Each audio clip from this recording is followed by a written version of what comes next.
So this time around, it's going to be 5 rallies instead of 6. It's actually going to be 5, and it is going to be against Tufu from LIS. So I wanted to talk to you guys about making sure that you take advantage, especially if you're in a very active guild. Now, the way that we do it is that if we're needing more rallies, or if we're making sure that we can get our target zeroed as soon as possible, what we end up doing is we actually end up splitting up the guild. Now, a lot of people might ask exactly what do you mean by splitting up the guild, and essentially what it is that we make sure that we have 2 rally leaders, and 1 rally leader leaves and goes to CAD, which is kind of like our alt guild. And then what we do is we send roughly about 10 or 11 people with them. Now, there's a lot of guilds out there that can't do this because maybe you need as many people as possible to fill the rally in your guild. But when you're our size, or when you're as active as we are, you can spare 10, 11, 12 people to go into a separate guild and still be able to fill their own guild's rally and that other second guild's rally. So instead of just relying on one rally ourselves, we can now count on 2.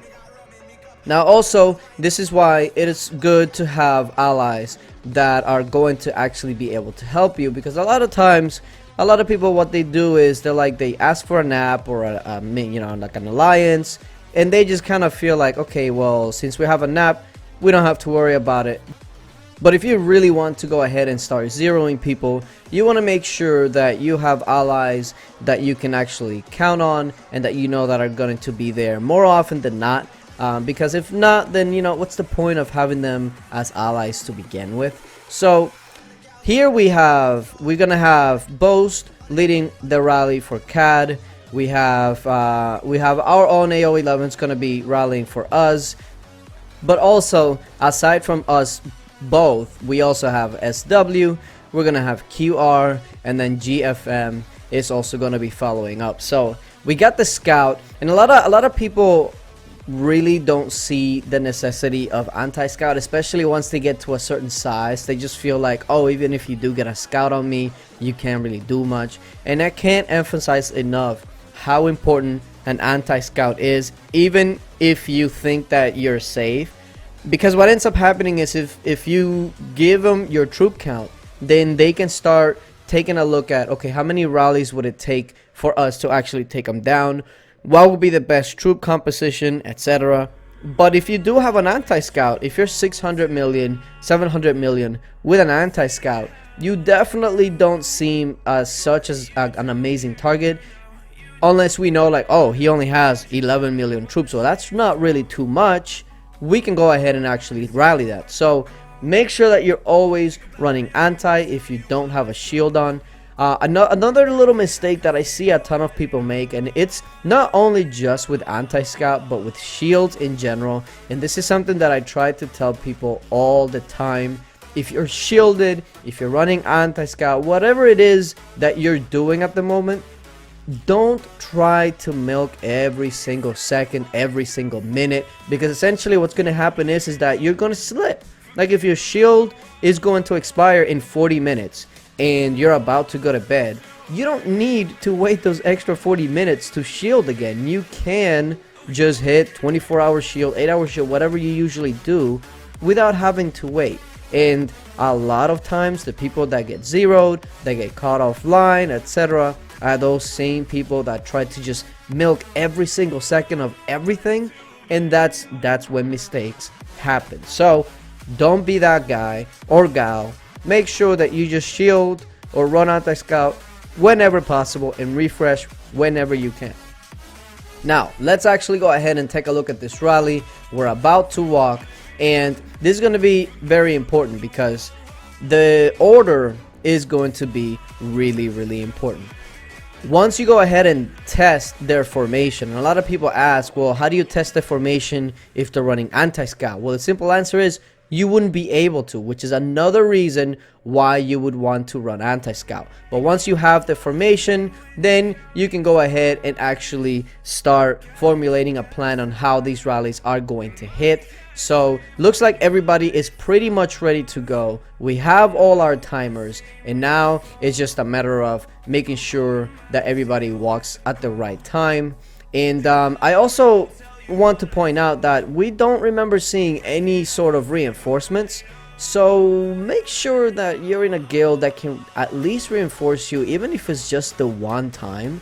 Because if you don't get reinforced, your casualties are going to be so much freaking higher. So you see SW, QR, us, Cat, and GFM. If you look at every single one of the rally leaders, you see that there's one arrow moving really slowly. That would be the timer. Make sure that you're always using a timer. It is a saver of rallies, a saver of plans, because if you don't, and if you launch early, well, that's probably not going to be exactly how you drew it up. So just make sure that you do that. And another thing that you can do to try and make it as smooth as possible, if you're going to be rallying with other guilds, etc., is try to be in a messaging app or like a voice app, preferably voice chat, because then you can be like, okay, we're going to be releasing in 10 seconds, we're going to be going right now, etc. Because if you type it in, a lot of times what I've come to realize is that rally leaders, what they'll do is they'll leave the game, open up the messaging app, send a message, then come back to the game, and that's just a lot of back and forth. There's a lot of valuable seconds that you waste if you are doing that. So if you're a rally leader and you find yourself doing that, going back and forth between the line chat or whatever you might be using, just find a voice chat that you guys can all use, whether that's line chat, Wii Gamers, whatever, and use it, because that is going to be key. Communication is like one of the most important things in this game. Like it's not even close. So with all of that being said, hopefully I give you a ton of information that you can use in the future and whatnot. Let's go ahead and get this walk going. So the first one starts going, there goes the second, there goes the third, and I'm just here checking to make sure that there's no gear change and whatnot. There goes the first hit, down to 595. Then here comes our hit, and boom, there it goes. Now he's going to be hit with 3 back-to-back rallies, 555. 464. Oh my goodness, that freaking hurt. 329. And then of course the coup de grace, it is pretty much done with. So yeah, 700 plus million might, and essentially got completely taken out. Now he does have some heroic cannoneers when I got the scout off, but of course with all of the people here, those cannoneers were really just not going to last. So yeah, at the end of the day, when you got something like this and you're just trying to hit as quickly as possible, the first one that starts the rally usually tends to be the one to clear them out, unless people just want to go ahead and start soloing, which is probably exactly what's gonna happen here. So oh no no, he shields at the last second. Why? What were you doing before those rallies hit? Tufu, what were you doing? Why couldn't you shield, I don't know, 30 seconds ago? But you know what? That's actually beneficial for us. I just don't understand what they were doing. But yeah, let me go ahead and give you some information as to what the rally leaders sent and what they looked like. That way you have an idea of if you're 700 million might or in that range. Yeah, you want to make sure that you are playing it safe regardless, because you don't want to be like this guy. Like, oh, and now he dropped tag. Now I don't know if he quit the guild, got kicked. I don't know exactly what we did, or well, technically, you know, we didn't really do anything but play the game, because remember, I'm a lover, I'm not a fighter. But at the same time, it's just like, oh, come on, man. You should have freaking shielded. Why weren't you shielded to begin with? But let's go ahead and take a look at the hit. There you go. It gives you a better idea of what we actually hit. As you can tell, his infantry was pretty much wiped out by the time we hit. So yeah, this guy was I just don't understand why he just wouldn't shield. Please don't be that person, especially with KVK just around the corner tomorrow. Make sure that you protect yourself. But let me go ahead and give you some more information on what these rallies all looked like.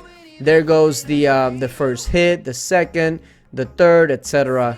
Yeah, that's a lot of freaking might loss and troop loss because he just wanted to shield 30 seconds too late. Don't be this guy. But yeah, appreciate you guys for watching, and until later, bye.